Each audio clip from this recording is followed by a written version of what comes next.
Today, Legend Story Studios decided to bless us with 3 new heroes, a few cards for the new set, and I thought I would want to only talk about this new hero that we've gotten, Gravy Bones Shipwrecked Looter, which is a pirate necromancer. I'm not sure if you know, but I think the last time we got a new class was Assassin, which I think is around 2 years ago.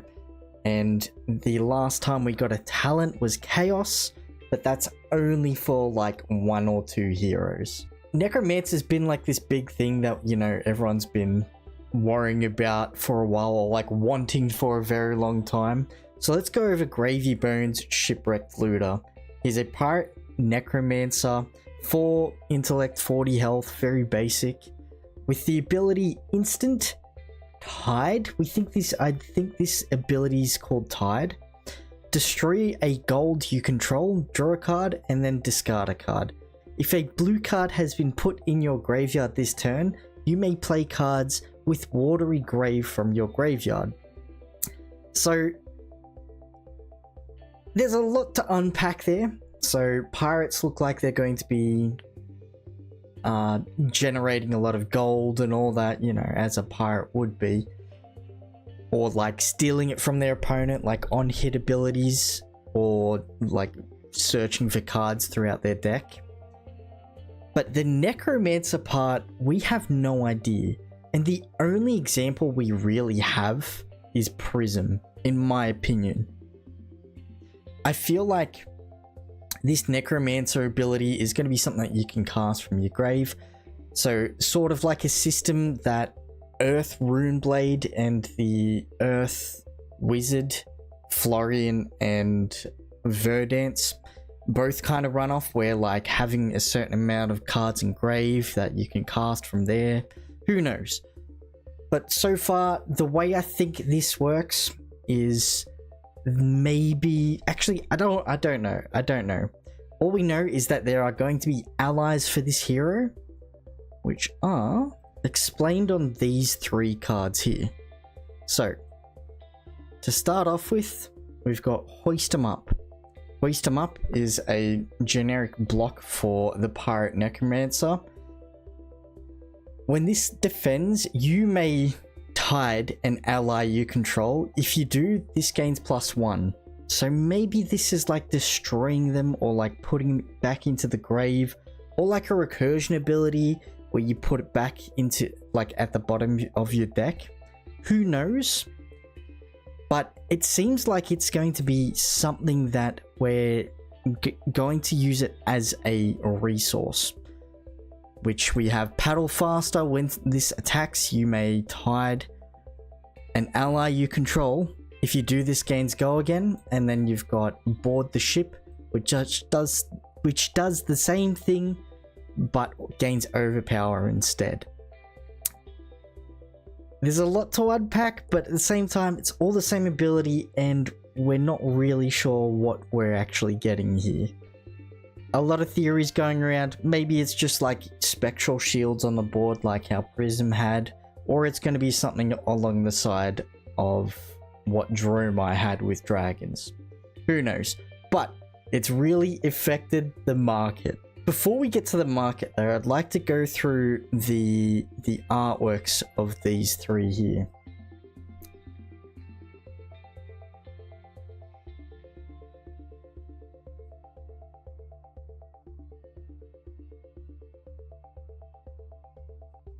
Okay. Give me 1 second.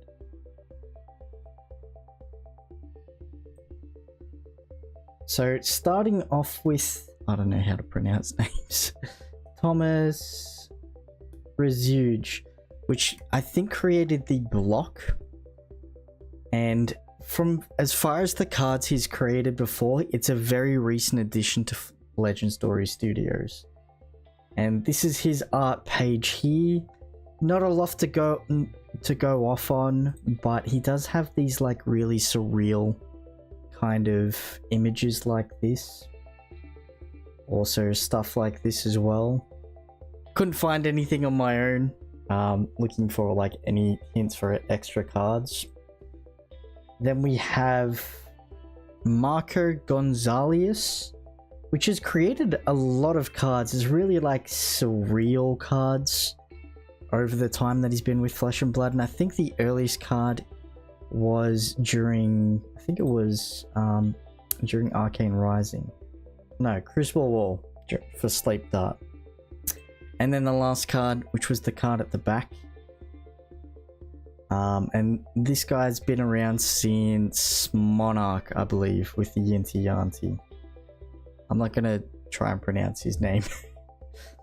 But yeah, also makes a lot of like surreal-ish looking cards. So the market's changed a lot. It's in a really weird position right now as far as like certain cards, and one card we have to look at is Call to the Grave from Rosetta. Call to the Grave, search your deck for a card, put it in your graveyard, then shuffle. It looks like it's going to be a staple for this deck, but who knows. By looking at a few of the other cards that were also announced, maybe it might not be needed, or it's going to be like a niche pick or a staple. But besides that, the card was a $5 card, and now he's sitting at about a $30 card, which is a big jump. Another card that I was looking at as well was Crown of Dominion, which over the past few days has been slightly going up, about $10. As far as that, I can't really see anything else. Cards like Pay Up might see a boost as well in pay or in price. Let's have a look. I don't think it would have gone up at all, but it's worth looking anyways. Okay, yeah, it has bounced up from a literally 1-cent card to a $10 card. But I don't know how I feel about this card yet. But yeah, so some other little things that a few of my friends have pointed out, or at least I've found. So we have this card here called Chart the High Seas. Looks like it's for the Pirate Necromancer. Look at the top 2 cards of your deck. You may put a blue something and put the rest in your graveyard. Create a gold token and then put in your graveyard. So maybe the Call to the Grave might not be that needed. This card looks like it might be a Majestic, but from the looks of it, actually this looks like it might cycle. It's probably going to be 2, 3, and then 4. So you look up the top, put the rest of the cards in your grave, and create a gold token for something. Maybe revealing a treasure token or something. Which then we have this treasure island here. That's for a Seas macro landmark. Who knows?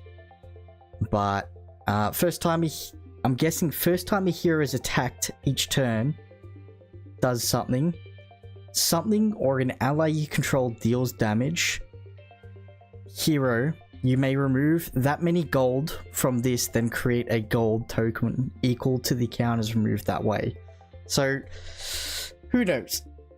These are just the niche little things that we've been finding. And to finish it off, a cute little tidbit. We have Shipwrecked Looter, which has the raid mechanic from Magic the Gathering. When Shipwrecked Looter enters the battlefield, if you are attacked with a creature this turn, you may draw a card. If you do, discard a card. As you can see, that kind of references Gravy Bones' ability, where it's a draw card and then discard a card. Other than that, I haven't really found anything else. I know there are new cards being released within 2 days, but I got really excited because, you know, first time we've had a new class in so long. Anyways, that's it for the video. I'll see you in the next one. Peace.